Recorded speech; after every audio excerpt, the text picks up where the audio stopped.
देवी और सज्जनों, मन से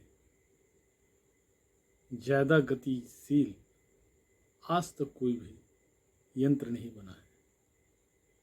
प्रायः सभी लोग जानते हैं, लेकिन मन पर विचार नहीं करते हैं।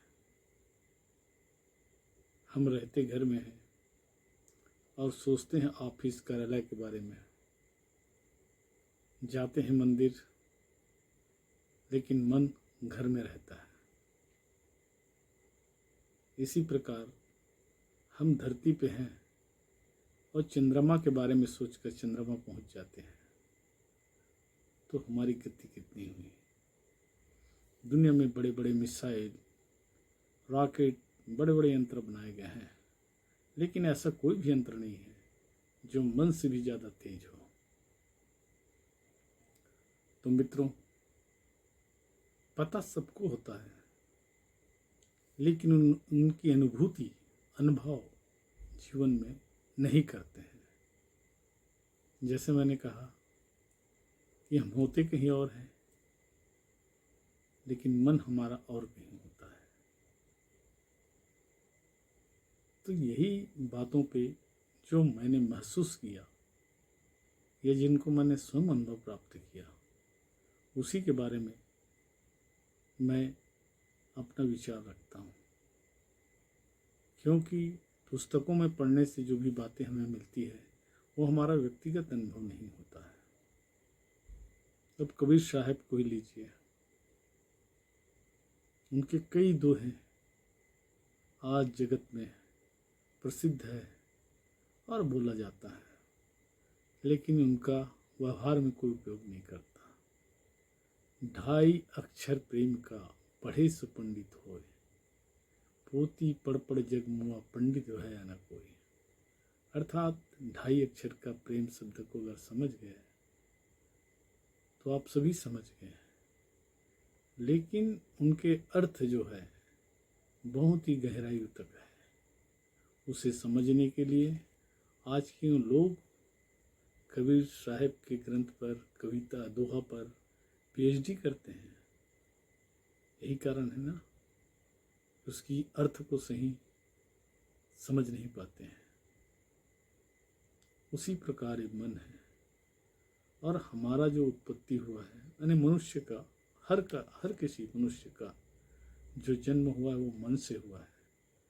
और जहाँ तक मैंने समझा है या सुना है या बुद्धिजीवियों को प्रवचन में सुना है, मन शब्द से ही मनुष्य का उत्पन्न हुआ है। हमारे माँ बाप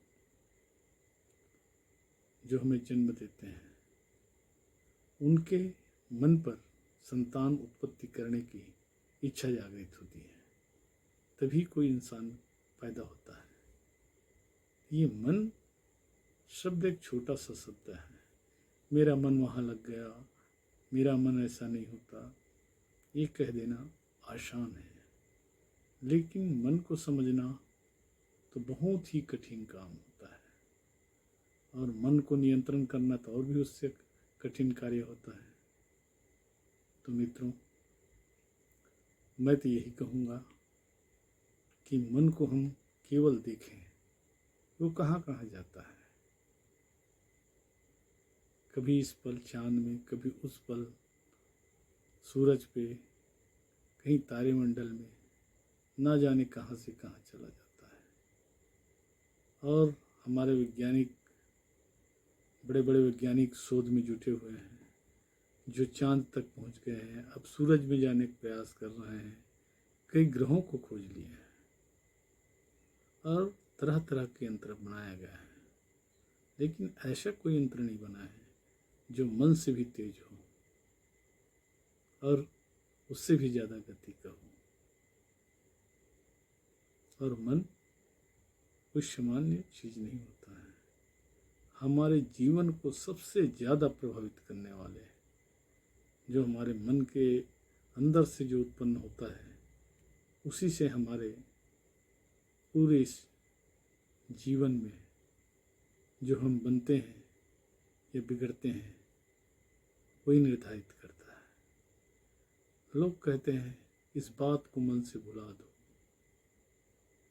अच्छी चीज़ों को याद रखो, बुरों को भूल जाओ।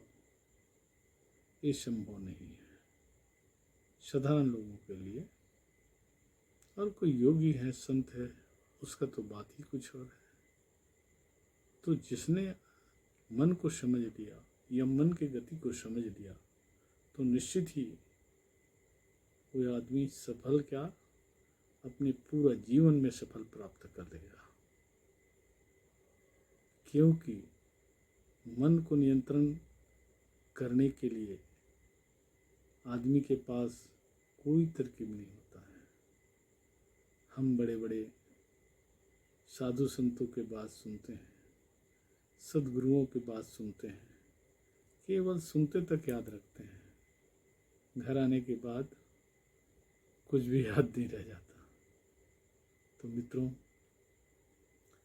कभी भी आप अकेले में रहें तो मन के बारे में ज़रूर सोचिएगा और मन की गति को देखिएगा।